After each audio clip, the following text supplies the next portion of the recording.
আসসালামু আলাইকুম, welcome to Liza's daily lifestyle. সবাই কেমন আছেন? আমি আলহামদুলিল্লাহ অনেক ভালো আছি। আজ আমি আপনাদের মাঝে শেয়ার করব আমার রান্না করা চর্বি ডালের রেসিপি। তো চলেন দেখতে থাকুন আমি কিভাবে রান্না করি। প্রথমে আমি ফ্রিজ থেকে কিছুটা পরিমাণ চর্বি বের করে ছোট ছোট টুকরো করে কেটে ধুয়ে পরিষ্কার করে নিব। এরপর আমি এখানে দুই ধরনের ডাল নিয়েছি, আছে ছোলার ডাল আর বুটের ডাল। আপনারা চাইলে মুগ ডাল দিয়েও করতে পারেন।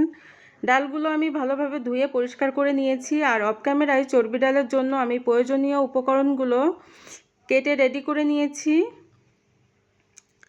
এখানে আছে পেঁয়াজ, রসুন, শুকনা ঝাল, কাঁচা ঝাল, গরম মশলা, তেজপাতা। তো আমি চলে গেলাম শিলপাটায়। প্রথমে আমি জিরা আর এলাচ ফলগুলো একসাথে বেটে নিব। এরপর একে একে আমি সব ধরনের মশলাগুলো করে নিব। আমি শিলপাটায় মশলা করি, আপনারা জানেন। তো আমার মশলাগুলো করা হয়ে গেছে। এখন আমি চলে যাব মেন রেসিপিতে। ফ্রাই প্যানে তেল গরম হলে কেটে ধুয়ে রাখা চর্বির টুকরোগুলো দিয়ে পরিমাণ মতো লবণ হলুদ দিয়ে আমি কিছুক্ষণ ভেজে নিব।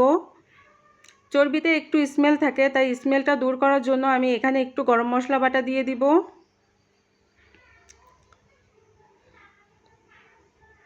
গরম মশলা বাটা দিয়ে আমি আরও কিছুক্ষণ চর্বিগুলো ভেজে নিব যাতে কোনো স্মেল না থাকে। চর্বিটা প্রায় ভাজা হয়ে গেছে, এখন আমি নামিয়ে নিব। এই যে দেখুন, চর্বিটা আমি ভেজে নিয়েছি। এরপর ভেজে রাখা তেলের মধ্যে দারচিনি, লবঙ্গ, গোলমরিচ, তেজপাতা আর কেটে রাখা পেঁয়াজগুলো দিয়ে আমি কিছুক্ষণ ভেজে নিব। একটু সময় নিয়ে পেঁয়াজগুলো আমি ভাজবো যাতে পেঁয়াজের কালার লাল হয়।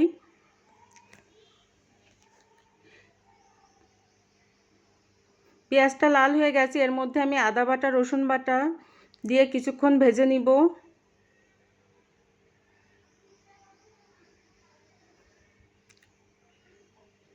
এরপর আমি এখানে কিছুটা পরিমাণ শুকনো ঝাল বাটা দিয়ে দিলাম।